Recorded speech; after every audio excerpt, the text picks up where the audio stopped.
نحمده ونصلي ونسلم على رسوله الكريم اما بعد بسم اللہ الرحمن الرحیم. حضرات گرامی، الحمدللہ ہمارا یہ حضور اکرم صلی اللہ علیہ وآلہ وسلم کی سیرت کے مطالعہ کے حوالے سے ہفتہ وار پروگرام باقاعدگی سے جاری ہے. ایک آدھ دفعہ درمیان میں ڈراپ ہو گیا، اور یہ چیز آپ ذہن میں رکھیں کہ آج ہم میں سے ہر شخص حالات کا رونا روتا ہے، اور بگاڑ کا رونا روتا ہے، اور گھر گھر کے اندر مصائب ہیں، معاشرے میں مصائب ہیں، ملک کی سطح پہ، امت کی سطح پہ. سچی بات یہ ہے کہ جب تک ہم اللہ کے قرآن مدون کو اور قرآن منزل کو جو اس نے آسمان سے نازل کیا، اور جب تک اس کائنات ارضی پہ اس کی جو جسمانی تعبیر ہے، جو اس کی پریکٹیکل آسپیکٹ ہے، جس کو اللہ نے اسوہ حسنہ کے طور پہ اللہ کے نبی صلی اللہ علیہ وسلم کی سیرت کے حوالے سے بیان فرمایا، جب تک ان دو چیزوں کو ہم نہیں اپنائیں گے، قرآن کو اور سیرت کو، سنت کو، حدیث کو، یہ تینوں ایک ہی چیز کے نام ہیں، بلکہ قرآن بھی، سنت بھی، حدیث بھی، سبھی سیرت میں سب ہو جاتے ہیں. تو اس کا ایک ہی حل ہے کہ ہم آج اپنے آپ کو اور اپنی نسلوں کو، اپنے گھر والوں کو دو چیزیں اگر آپ دے دیتے ہیں تو انشاءاللہ تعالی آپ کو اپنی اگلی نسلوں کے بگاڑ کا کوئی خطرہ نہیں. ایک اپنی نسل کو ہم اگر ہمت کر کے فہم قرآن سے روشناس کرا دیں کہ وہ صرف قرآن کی تلاوت نہ کر رہے ہوں بلکہ قرآن کو سمجھ کر پڑھ رہے ہوں، فہم قرآن جسے کہتے ہیں، قرآن کو جو پڑھ رہے ہوں تو اس کے معانی کو، مفاہیم کو، اللہ نے جو غرض و غایت جس کے لیے اس کو نازل کیا اس کو سمجھ رہا ہو، اور دوسرا اللہ کے نبی صلی اللہ علیہ وسلم کی سیرت اس کے سامنے ہو. آج جب ہم حالات کا رونا روتے ہیں کہ نسلیں بگڑ گئی، اولاد بگڑ گئی، کہنے میں نہیں ہے، اور روز بروز نسل نو جو ہے وہ تباہی کی طرف جا رہی ہے، سچی بات تو یہ ہے کہ ہم نے ان کو ہدایت دی کب تھی؟ ان کی گمراہی کا، ان کی بے راہ روی کا ہم نے راہ دکھایا کب تھا کہ وہ بے راہ رو ہو گئے ہیں؟ ہم نے تو ان کو ڈگریاں انجینئرنگ کی دی، میڈیکل کی دی، سائنس کی دی، ٹیکنالوجی کی دی. دنیا میں رہتے ہوئے مرنے سے پہلے پہلے کی کامیاب زندگی کا تصور ہم نے دیا ان کو. مرنے کے بعد کی کسی زندگی اور اس زندگی کی کامیابی کا تصور ہی نہیں دیا. تو سیدھی راہ تو دکھانے کے لیے قرآن مجید آیا تھا. الف لام میم ذالک الکتاب لا ریب فیہ، اور اس راہ ہدایت کو دکھانے کے لیے اللہ کے نبی آئے تھے. انا ارسلناک شاہدا ومبشرا ونذیرا وداعیا الی اللہ باذنہ وسراجا منیرا. تو جس کو سراج منیر اور روشن سورج کے ہوتے ہوئے راہ نظر نہ آئے وہ اندھا ہو سکتا ہے، ورنہ کوئی کہہ نہیں سکتا کہ مجھے راہ نظر نہیں آیا. تو جس قوم کے پاس کتاب خدا موجود ہو، جن کے پاس محمد مصطفیٰ موجود ہو، آپ کی سیرت موجود ہو، آپ کی راتیں بھی دن سے زیادہ روشن اور اجلی ہیں، آپ کی تنہائیاں بھی اس قابل ہیں کہ کھول کر بیان کیا جائے. ابو الیاس سمرقندی، ان کی کتاب ہے تنبیہ الغافلین، ایک واقعہ لکھا ہے. شخص ان کے پاس آیا اور رونے لگا. کہا کیا ہوا؟ کہا آج میرے بیٹے نے میرے اوپر ہاتھ اٹھایا ہے. میں پوچھنے آیا ہوں کیا یہ قیامت کی علامات میں سے کوئی علامت تو نہیں جو پوری ہو گئی آج؟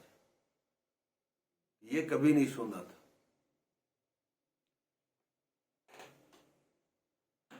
آپ نے پوچھا تم کیا کرتے ہو؟ اس نے کہا میں کھیتی باڑی کرتا ہوں، زمیندارہ کرتا ہوں، جو بھی اس کا کام تھا.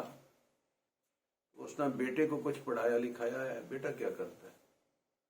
اس نے کہا بیٹا بھی میرے ساتھ بس بڑا ہوا ہے تو کھیتی باڑی اور میرے ہی ساتھ یہی کاشتکاری کا کسان کا کام کرنے لگ گیا۔ تو کہا اس کو کوئی اللہ کا قرآن، کوئی حضور کی سیرت، کوئی دین کی بات، کوئی آداب معاشرت، کوئی اخلاق نبی صلی اللہ علیہ وسلم، کچھ پڑھایا، کچھ بتایا، کچھ سمجھایا، ان چیزوں سے بھی کوئی کام نہیں۔ بڑا ہوا تو کام پہ لگا دیا۔ تو اس نے کہا پھر رونا کیا روتے ہو؟ وہ پیدا ہو کے جب سنی شعور کو پہنچا تو آپ نے اس کو جانوروں کے ساتھ رہنا سکھایا۔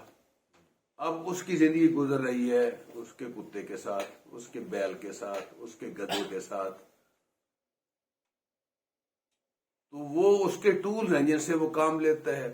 کتا اس کی رکھوالی کرتا ہے، بیل اس کے ہل چلاتا ہے، پانی کھینچتا ہے کنویں سے، بار برداری کا گدھا یا اس کی سواری اس کو کام دیتی ہے۔ تو اس نے ان چیزوں میں رہ کے انہی چیزوں کو استعمال کرتے سیکھا، اور اس نے یہ دیکھا جو چیز کہنا نہ مانے اس کو ڈنڈا اٹھا کے مار دو۔ تو نے بھی آج اس کی بات نہیں مانی تو اس نے تجھے بھی مار دیا، تو میرے سے کیا گلہ کرنے آئے؟ تو نے انسانیت کی بات اس کو کوئی سکھائی ہی نہیں تھی، دین اس کو بتایا ہی نہیں تھا، قرآن اور سنت اور سیرت نبی سے تو نے اس کو آگاہی، تو جہاں رکھا جس ماحول میں رکھا اس نے جو سیکھا وہ امپلیمنٹ کر رہا ہے۔ تو دوستو میں اور آپ بھی وہ ابھی ہم بالکل ابتدائی سیرت کے واقعات سے گزر رہے ہیں، لیکن میرا اور آپ کا مقصد کوئی قصہ، کوئی کہانی، کوئی واقعے کا پڑھنا نہیں، بلکہ یہ سیرت کسی مصلح کی، کسی ریفارمر کی، کسی لیڈر کی، کسی فلاسفر کی سیرت نہیں، یہ نبی رحمت اللہ عالمین کی سیرت ہے۔ یہ وہ ہیں کہ جو کتاب خدا لے کے آئے، ایسی کتاب لے کے آئے جو ہدی للعالمین ہے، اور آپ کی ذات خود رحمت للعالمین ہے۔ تو آپ صلی اللہ علیہ وسلم کی زندگی از بچپن تا آپ صلی اللہ علیہ وسلم کی حیات آخری کے آخری لمحے تک، اور زندگی کے تمام میادین یا میدانوں میں آپ کہہ لیں، ہمارے لیے نمونہ عمل ہے۔ تو آپ صلی اللہ علیہ وسلم کی اس دنیا میں ورود مسعود سے لے کے کن کن مراحل سے آپ گزرے، ہم ان کو دیکھتے چلے آ رہے ہیں۔ تو پچھلی دفعہ ہم نے جو بات ختم کی تھی، اس بات پہ بات ختم کی تھی کہ اللہ اپنے نبی کو تو نبوت کے اعلان کے بعد معجزات عطا فرمایا کرتے ہیں، اور نبوت سے پہلے بھی کچھ چیزوں میں ان کو ممتاز کرنے کے لیے معجزہ نماہی چیزیں عطا ہوتی ہیں، جس سے لوگوں کو پتہ چل جائے کہ یہ کوئی عام شخصیت نہیں۔ تو ان کو ارہاس نبوت کہتے ہیں۔ اگر بعد میں ہو تو وہی ہے، اور پہلے ہو تو ارہاس، وہ علامات نبوت ہیں، کوئی خاص قسم کے واقعات ہیں، وہ انہونی چیزیں ہیں جو عام آدمی کے ساتھ۔ اور اس میں ہم نے ایک واقعے کا تذکرہ بھی پڑھا تھا، وہ واقعہ کیا تھا؟ اصحاب فیل کا واقعہ ہم نے دیکھا تھا کہ آپ صلی اللہ علیہ وسلم کی آمد سے بھی قبل ایسے حالات، ایسے واقعات وجود میں آنے لگے جو اس چیز کا اشارہ تھے کہ اب دنیا میں کوئی ایسی انقلابی چیز برپا ہونے والی ہے۔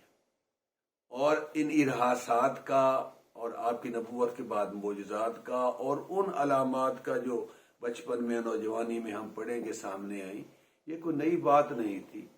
آپ کی بشارت تو صدیوں پہلے ابراہیم علیہ السلام نے نہیں دی تھی دعا کی شکل میں؟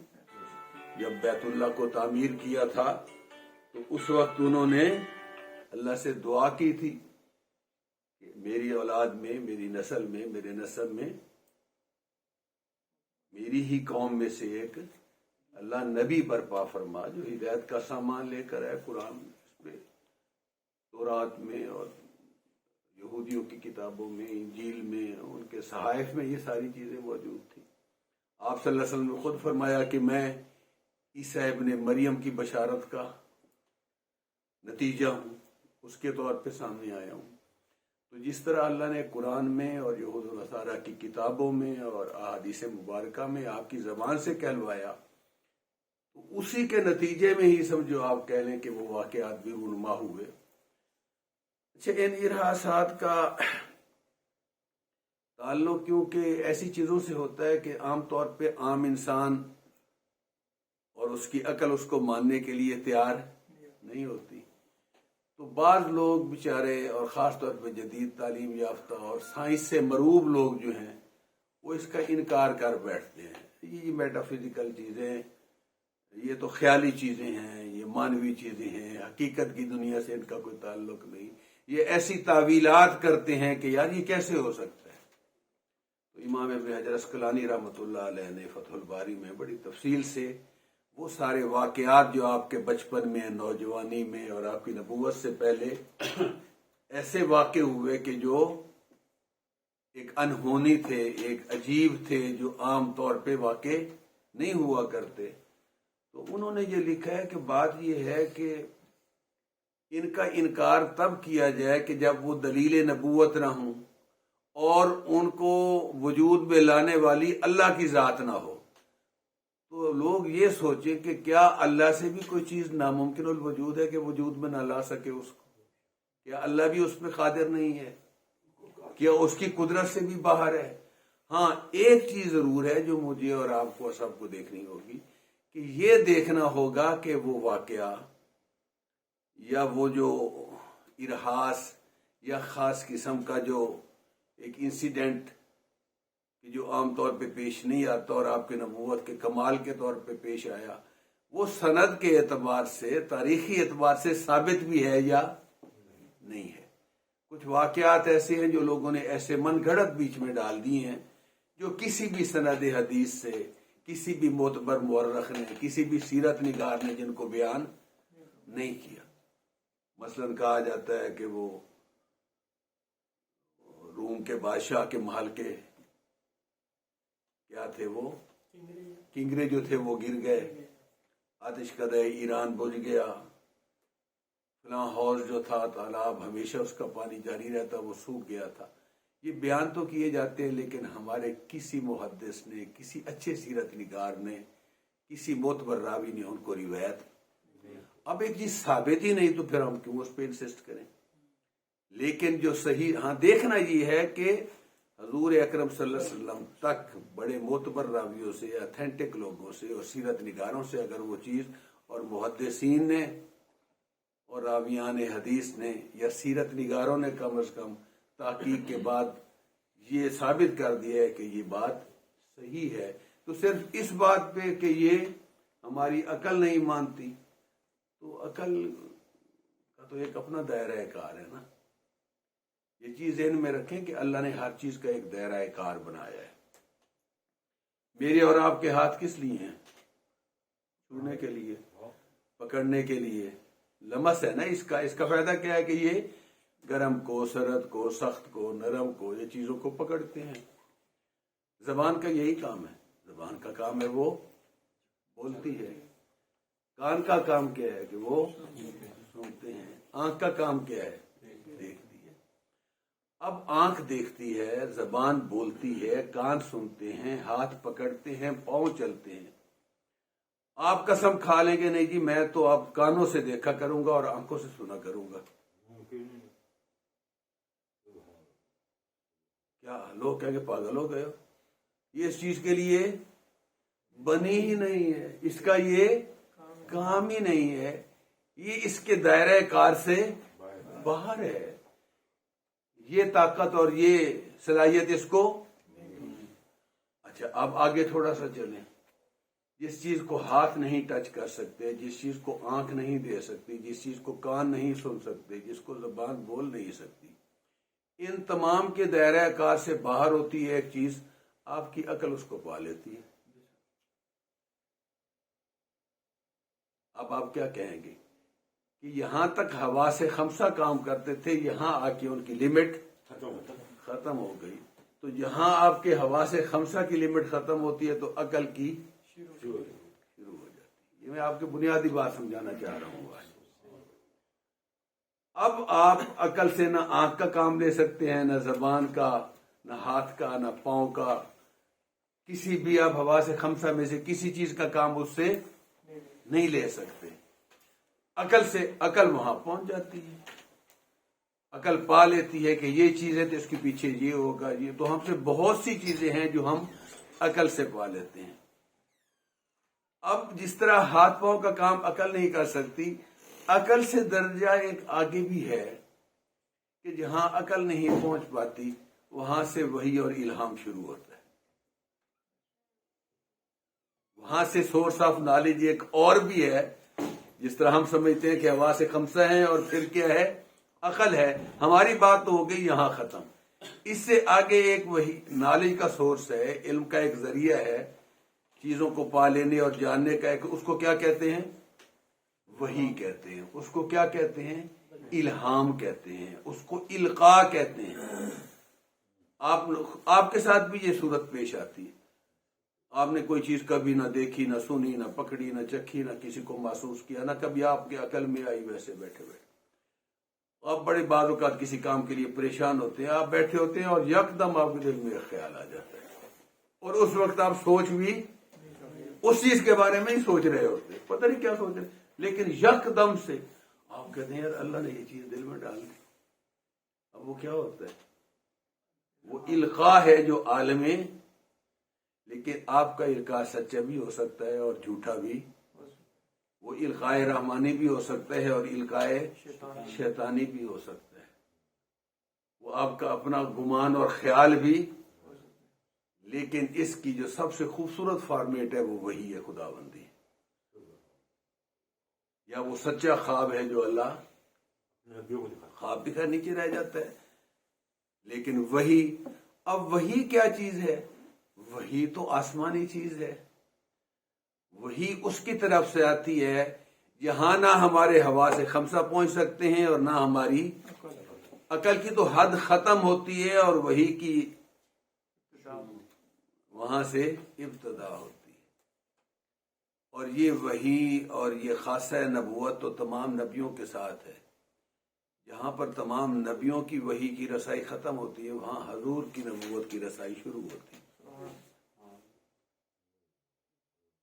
تو جب ہم اللہ اور اس کی قدرتوں کے, اور اب ایمان کس چیز کا نام ہے, یہ دیکھیں معجزات کا تعلق کیونکہ عالم الغیب کے ساتھ ہے, اللہ کی ڈیوائن طاقت کے ساتھ ہے, میٹا فزیکل چیز ہے, قدرت خداوندی کا اظہار ہے نا. تو وہ اللہ تعالیٰ اس کا اظہار کس پہ کرتا ہے, نبیوں پہ کرتا ہے, انبیاء علیہ الصلوۃ والسلام پہ کرتا ہے. اور ہم اس چیز پہ جب پورا ایمان رکھتے ہیں, اچھا ہم کہتے ہیں نا ہم اللہ پہ ایمان لائے, آخرت پہ ایمان لائے, کتابوں پہ ایمان لائے, فلاں پہ ایمان لائے, مرنے کے بعد کی زندگی پہ ایمان لائے, لیکن ہم ان چیزوں پہ ایمان کہاں سے لے کے آئے, ہمیں کس نے بتایا, ہم نے خود کہاں پڑھا تھا کہ ہمارے باپ دادا ہمیں بتاتے چلے آ رہے تھے.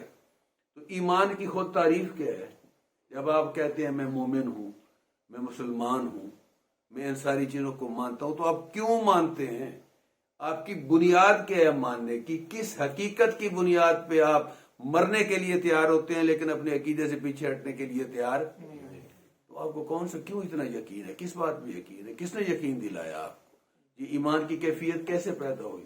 تو ایمان کی تعریف کیا ہے, ایمان کی تعریف یہ ہے تصدیق ما جاء بہ النبی صلی اللہ علیہ وسلم, اس چیز کی تصدیق کر دینا جو اللہ کے نبی اللہ کی طرف سے, بات ہی ختم ہو گئی. تو ایمان تو نام ہی قول رسول کی تصدیق کا ہے. تو ہم نے تو اللہ کو نہیں دیکھا, ہم نے تو جبرائیل امین کو نہیں دیکھا, ہم نے تو عذاب قبر کو, جنت کو نہیں دیکھا, فرشتوں کو نہیں دیکھا, کتابوں کو اترتے. تو ہمارا منبع و مصدر ایمان کا کیا ہے, اللہ کے نبی کی ذات. تو یہ چیزیں وحی کے ذریعے جو آتی ہیں, اور وہی اللہ نبی پہ بھیجتا ہے, اور اسی نبی کے لیے وہ اپنا عالم الغیب جو ہے, غیب سے کچھ چیزوں کا اہتمام کرتا ہے, جس کو ارہاس بھی کہتے ہیں, جس کو معجزہ بھی کہتے ہیں. تو اس معجزے کے واقع ہونے میں کوئی شک کی گنجائش, بشرطے کہ وہ واقعہ حقائق سے, صحیح روایات سے اور صحیح سند سے ثابت ہو جائے. تو ان میں سے ہم نے ایک اصحاب فیل کا، اور میں نے اس کی اتھینٹسٹی کے لیے آخری دلیل آپ کو کیا دی تھی کہ قریش نے حضور کی ہر بات کو جھٹلایا، قرآن کی ہر صورت کا انکار کیا، قرآن کو حضور کا کلام کہا، لیکن جب سورہ الم تری کیف فعل ربک باصحاب الفیل اتری، قریش میں سے کسی نے بھی کفار مکہ میں سے اس کا انکار کیوں نہیں کیا؟ یہ سب کا جانا پہچانا واقعہ تھا، آنکھوں دیکھ. حالانکہ یہ صورت اس واقعے کے میں نے کتنے بتایا، کتنے سال بعد، 45 سال کے بعد نازل ہوا، 45 ایئرس. اچھا، اللہ کے نبی صلی اللہ علیہ وسلم کے بچپن کے واقعات میں ایک واقعہ آپ کے شق صدر کا ہے. شق کے معنی کیا ہے؟ چاک کر دینا، چیر دینا، پھاڑ دینا. صدر کسے کہتے ہیں؟ سینے کو. شق صدر حضور اکرم صلی اللہ علیہ وسلم کو تمام معتبر تواریخ اور سیر اور سیرت کی کتابوں کو سامنے رکھا جائے تو 4 دفعہ ثابت ہے. ایک اس وقت جب آپ کی عمر مبارک 4 سال تھی، ایک اس وقت جب آپ کی عمر مبارک تقریباً 10 سال تھی، ایک اس وقت جب غار ہیرا میں نزول وحی سے تھوڑا عرصہ پہلے، اور چوتھی آپ کی معراج پر تشریف لے جانے سے پہلے. 4 دفعہ آپ کو شق صدر ہوا ہے. یہ شق صدر پہلا جو آپ کو میں عرض کر رہا ہوں کتنی عمر میں ہوا؟ 4 سال کی عمر میں. اور 4 سال کی عمر میں آپ کہاں تھے بھلا؟ آپ قبیلہ بنو سعد میں اپنی والدہ جو آپ کی رضائی والدہ ہیں، کیا نام ہے ان کا؟ حضرت حلیمہ سعدیہ رضی اللہ تعالی عنہا کے گھر تھے. تو آپ جب ذرا اس عمر کو بھاگنے دوڑنے کی، تو آپ نے خود ایک دن خواہش کا اظہار کیا کہ ماں جی آج میں بھی اپنے رضائی بھائی عبداللہ کے ساتھ بکریاں چرانے کے لیے جاؤں گا. تو ماں نے کہا بیٹے ضرور جاؤ. کپڑے پہنائے، نہلایا دھلایا، سرما ڈالا، تیار کیا حضور کو اور روانہ کر دیا. تو حضور اکرم صلی اللہ علیہ وسلم گویا اس وقت بنی سعد میں تھے. تو یہ اب روایات میں تھوڑا سا ہر راوی نے بیان کرتے ہوئے الفاظ کا اختلاف ہے. واقعہ سبھی نے تقریباً یہی ایک ہی کوٹ کیا ہے کہ حضور اکرم صلی اللہ علیہ وسلم بعض جگہ فرمایا کہ 2 شخص نہایت سفید اجلے کپڑوں میں ہے. فرمایا بعض ایسے مجھے محسوس ہوا کہ 2 بڑے پرندے گدھ جتنے لیکن سفید شکل میں وہ اترے، وہ میرے پاس ہے. تو گویا انسانی شکل انہوں نے دھار لی. تو انہوں نے مجھے زمین پر لٹایا اور میرا سینہ چاک کر لیا. میرا سینہ چاک کیا، سینہ چاک کر کے میرا دل باہر نکالا، اور میرا دل باہر نکال کے اس کے اندر کوئی کالی سی چیز جمع ہوا خون کا لوتھڑا نکال کے باہر پھینک دیا. اور یہ روایات میں سب اب اکٹھی کر کے اس کا خلاصہ بیان کر رہا ہوں. حضور فرماتے ہیں پہلے اس کو برف کے پانی سے دھویا، پھر فرمایا اس کو اولوں کے پانی سے دھویا، پھر ایک سونے کے تھال میں رکھ کے آب زمزم سے دھویا، پھر فرمایا اس پہ ایک نور کی مہر نصب کی جبرائیل امین. وہاں جبرائیل کا نام بھی آتا ہے، یا ان میں سے ایک نہیں. یہ اب مختلف روایات کو میں نے کیونکہ اکٹھا کیا ہے، سب کو ایک کو یہاں باری باری بیان کرنا ممکن نہیں ہے. تو حضور فرماتے ہیں کہ اس کے بعد میرے دل کی کیفیت ہی بدل گئی، اور اس کے بعد گویا میرے اندر شفقت اور رحمت پیدا ہوئی. میں ہر ایک چھوٹوں پہ ترس کھانے لگا. مہربانی کا جذبہ میرے اندر اللہ نے بڑھا دیا اور میری کیفیت بھی تبدیل ہو گئی. تو حضور اکرم صلی اللہ علیہ وسلم فرماتے ہیں کہ پھر ایک نے دوسرے سے کہا کہ اب اس کو اندر رکھو اور سی دو. فرمایا پھر میرے دل کو پھر سینے میں رکھا اور انہوں نے اس کی باقاعدہ سلائی کر دی. حضرت انس ابن مالک رضی اللہ تعالیٰ عنہ جو حضور کے خادم بھی ہیں، حضور کے ساتھ بھی رہے، حضور کی ان کی والدہ نے حضور کی خدمت میں پیش کیا تھا کہ میرے بچے کو خدمت کے لیے قبول فرما لیں. تو حضرت انس کہتے ہیں کہ میں حضور کے سینے پہ سلائی کے داغ اپنا نشان دیکھا کرتا تھا. یہ صحیح احادیث مبارکہ میں بخاری شریف میں آتا ہے، اور بھی صحابہ سے یہ مروی ہیں، 2-3 روایات اس میں آتی ہے کہ میں حضور اکرم صلی اللہ علیہ وسلم کے سینہ مبارک پہ سلائی کے نشان، ٹانکوں کے نشان باقاعدہ دیکھا کرتا تھا۔ تو یہ پہلا شق صدر ہے جو حضور اکرم صلی اللہ علیہ وسلم کا، اور حضور اکرم صلی اللہ علیہ وسلم فرماتے ہیں کہ میں نے یہ سارا منظر اپنی آنکھوں سے دیکھا۔ اچھا، اب اس میں بعض مورخین اور محدثین اور بعض سیرت نگاروں نے لکھا ہے کہ اس کو حضور کو اس میں بڑی تکلیف سے گزرنا پڑا۔ بعض کہتے ہیں کہ حضور کو اس پر کوئی تکلیف بھی نہیں اٹھانی۔ چلو یہ واقعات کی تفصیلات ہیں، لیکن یہاں بعض بڑے بازوں نے خوبصورت بات کی ہے کہ یہاں اللہ نے آپ کو آپ کے دادا یا باپ حضرت اسماعیل علیہ السلام کے مشابہ بنا دیا، کہ انہوں نے بھی اپنے آپ کو پیش کیا چھری کے نیچے آنے کے لیے اور چلے بھی گئے، لیکن اللہ نے نوبت نہ آنے دی اور ذبیحہ فدیے میں دے کر حضرت اسماعیل کو وہاں سے نکال لیا۔ لیکن نبی اکرم صلی اللہ علیہ وسلم کا تو سینہ چاک ہوا، اور اس سے بھی ذرا پتہ چلتا ہے کہ جب سینہ چاک ہوا اور یہ واقعہ پیش آیا تو حضور اکرم صلی اللہ علیہ وسلم کہتے ہیں کہ میرے بھائی عبداللہ جو تھے رضائی بھائی، وہ مجھے فوراً دیکھ کے دوڑے چلے گئے اور ماں جی کو جا کے بتایا کہ لوگوں نے محمد صلی اللہ علیہ وسلم کو قتل کر دیا۔ ظاہر ہے وہ دیکھ کے گئے کہ سینہ، تو پھر ان کے والد دوڑے دوڑے آئے اور بنو سعد کے اور لوگ بھی آئے، تو آ کے دیکھا تو حضور اس وقت تو ٹھیک ٹھاک کھڑے تھے لیکن خوف کے آثار چہرے پہ۔ تو اس سے محدثین اور سیرت نگاروں نے لکھا ہے کہ حضور کو اس تکلیف سے گزرنا پڑا تھا، یہ بات نہیں ہے کہ آپ کو کوئی تکلیف اس سے نہیں ہوئی۔ تو یہ واقعہ کب ہے؟ آپ کی عمر جب، اچھا یہ چیز ذہن میں رکھیں، کچھ جنہیں ساتھ ساتھ ریلیٹ کرتے چلے جائیں۔ جب یہ واقعہ پیش آ گیا تو پھر حلیمہ سعدیہ اور ان کے میاں اور خاندان کے لیے حضور کو اپنے بات رکھنا بڑا مشکل ہو گیا، پریشان ہو گئے، بھئی یہ تو عجیب و غریب واقعات ہیں، اور اگر اس بچے کو کل واقعتاً زندگی سے ہاتھ دھو بیٹھا تو ہم تو اس کا جواب نہیں دے سکیں گے، ہم قریش کو کیا منہ دکھائیں گے، اور ہمارے پاس تو کوئی جواب نہیں ہوگا۔ تو اس کے بعد پھر انہوں نے حضور کو حضرت آمنہ کے سپرد کرنے کا، اور وہ واپس لے کے گئے، اور حضرت آمنہ کو پہلے حقیقت حال نہیں بتائی، لیکن جب انہوں نے پریشان دیکھا تو پوچھا کہ اصل بات مجھے بتائیں۔ تو پھر جب انہوں نے اصل واقعہ بتایا تو کہا ٹھیک ہے بچے کو تو چھوڑ جاؤ میرے پاس، لیکن اس بچے کا قیامت تک کوئی بال بھی کا۔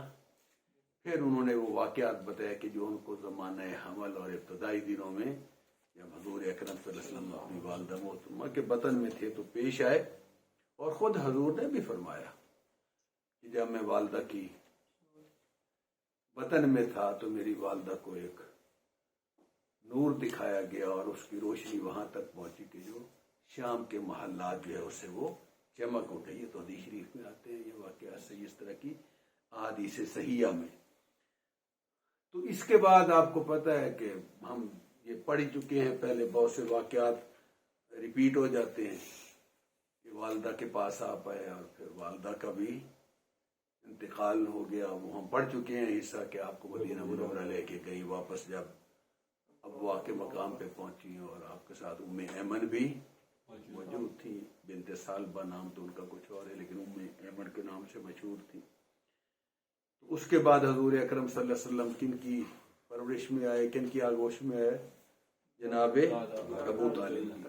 اچھا، ابو طالب ہم نے پڑھا کہ 10 یا 12 یا با اختلاف روایت 15 بھائی تھے، ویسے ابو طالب کے اپنا جو عبد المطلب کے بیٹے تھے، لیکن 10 تو بھی اتفاق ہے نا۔ تو ابو طالب کے سپرد کرنے کی وجہ کیا تھی؟ ابو طالب اور حضرت عبداللہ اور حضرت زبیر، یہ تینوں بھائی ایک ہی ماں سے تھے، باپ تو یقیناً ایک ہی تھے عبد المطلب، لیکن ان تینوں کی والدہ خیافی بھائی تھے، سگے بھائی جیسے آپ کہہ سکتے، باقی بھی سگے تھے لیکن بھائی باپ کی طرف سے تھے، ماں کی طرف سے۔ اور پھر ان تینوں میں بھی حضرت زبیر کے حوالے کیوں نہیں کیا کہ ابو طالب اور حضرت عبداللہ کی آپس میں محبت بہت زیادہ تھی۔ تو حضرت عبد المطلب نے پھر کن کے سپرد کیا؟ ابو طالب کے۔ تو ابو طالب ہم نے پڑھ لیا ہے پہلے کہ کثیر العیال تھے، کم آمدنی والے تھے، سردار ضرور تھے، بڑے بااثر شخصیت تھے اور کعبہ کے متولی بھی تھے، لیکن فقر و فاقہ اور غربت و تنگ دستی تھی، لیکن حضور کی بہرحال پرورش انہی کی دی ہے۔ بہت سے واقعات آتے ہیں جن میں سے صرف اختصار سے عرض کروں کہ حضور اکرم صلی اللہ علیہ وسلم کا بچپن بھی اس طرح تھا کہ ظاہر ہے اب 6 7 8 سال بڑھتے چلے گئے حضور تو لڑکپن آیا، اور لیکن حضور اکرم صلی اللہ علیہ وسلم شروع ہی سے بچوں سے دور رہتے، کبھی لڑکوں کے ساتھ مل کے کھیلے، بتوں سے آپ کو شروع سے ہی بڑی سخت نفرت تھی۔ ابو طالب اور قریش جو تھے بوانا نامی ایک بت کی پوجا بھی کرتے اور اس سے ملتے بھی مانتے جاتے بھی تھے، تو حضور اکرم صلی اللہ علیہ وسلم کو بھی ایک دفعہ بڑا مجبور کیا کہ آپ ساتھ چلیں کہ ہمارا یہ فیملی ٹریڈیشن ہے، سارا خاندان کا یہ مت ہے۔ تو حضور نے پہلے گریز کیا، لیکن جب زبردستی لے گئے تو راستے میں حضور پر بے ہوشی طاری ہو گئی، اور پھر آپ نے بعد میں بتایا بھی کہ جب آپ مجھے لے بھی جا رہے تھے تو ایک بڑا خوبصورت لمبے قد کا سفید کپڑوں میں بلگوش شخص مجھے روک رہا تھا کہ محمد تم نے اس کے قریب بھی نہیں جانا۔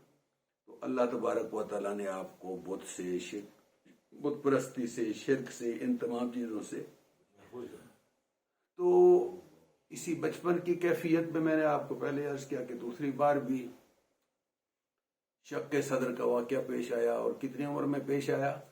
10 سال کی عمر میں۔ تو حضور اکرم صلی اللہ علیہ وسلم نے، یہ خود حضرت ابو ہریرہ رضی اللہ تعالیٰ عنہ اس کے راوی ہیں، اور فرماتے ہیں کہ اللہ کے نبی صلی اللہ علیہ وسلم سے میں نے پوچھا کہ اے اللہ کے رسول، آپ نے پہلی چیز کون سی اپنی زندگی میں دیکھی تھی جہاں سے اس وقت یہ آپ کو شک پڑ گیا ہو کہ مجھے اللہ کو نبوت یا بڑا مقام دینے والا ہے؟ تو آپ نے پہلی چیز جو دیکھی، آپ کا پہلا تاثر کہاں سے بنا؟ اس کے جواب میں ابو ہریرہ کہتے ہیں کہ حضور اکرم صلی اللہ علیہ وسلم فرماتے ہیں کہ میری عمر 10 سال سے کچھ اوپر تھی، اور میں ایک صحرا میں موجود تھا، تو 2 شخص نظر آئے، اور فرماتے ہیں کہ ان جیسے چہرے، ان جیسا لباس، ان جیسی خوبصورتی میں نے کسی میں، اور ان کے جسم سے ایسی خوشبو آ رہی تھی کہ جو خوشبو میں نے کبھی پہلے نہیں سونگھی۔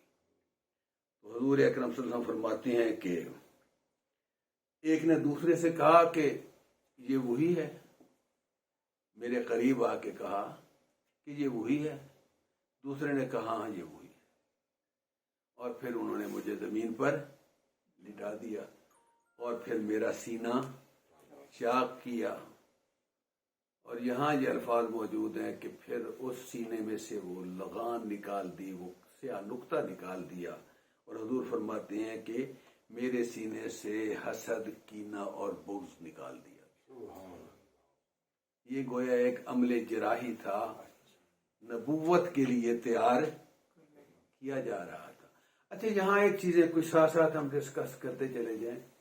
یہ بھی تو ممکن تھا کہ اللہ اپنے نبی کو اس کینہ، بغض اور حسد کا وہ اچھا چیز، ایک باتوں میں بات آ جاتی ہے، ہر انسان کے دل میں ایک سیاہ نقطہ موجود ہے جس کے اندر کینہ، بغض اور شیطنت ہوتی ہے، یہ رکھی گئی ہے۔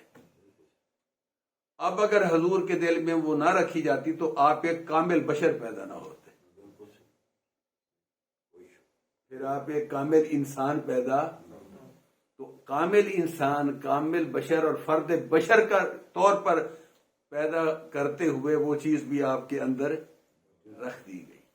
اور دوسرا یہ ہے کہ جب ہر انسان میں یہ موجود ہے تو نبوت سے پہلے علی رؤوس الاشہاد، یعنی لوگوں کی آنکھوں کے سامنے یہ جو واقعات پیش ہے، یہ دن دہاڑے پیش ہے، دوپہر کے وقت پیش ہے، کہ رات کے اندھیرے میں پیش، لوگوں کے سامنے پیش ہے، گواہوں کے سامنے پیش ہے، تاکہ دنیا بھی اندھی نہ بنے، وہ دیکھ لے کہ یہ عام شخصیت نہیں، یہ اہتمام شروع سے کیا جا رہا ہے، دل چاک کر کے نفرتیں، حسد اور کینہ نکال۔ اب دیکھیں حضور کی کیفیت سب سے مختلف ہے۔ اب حضور کے بارے میں ایک طرف تو اللہ فرماتے ہیں، خود سورہ مزمل ہم پڑھتے ہیں، اِنَّ لَكَ فِي النَّهَارِ سَبْحًا طَوِيلًا۔ سبحًا کہتے ہیں مصروفیت کو، کاروباری زندگی کو، معاملات کو۔ اللہ کہہ رہا ہے کہ اے میرے حبیب، دن بھر آپ کی مصروفیات تو انتہا ہے نا۔ اب کیسے انتہا نہ ہو؟ پورے عالم کی فکر جس کو دے کے بھیجی گئی ہو،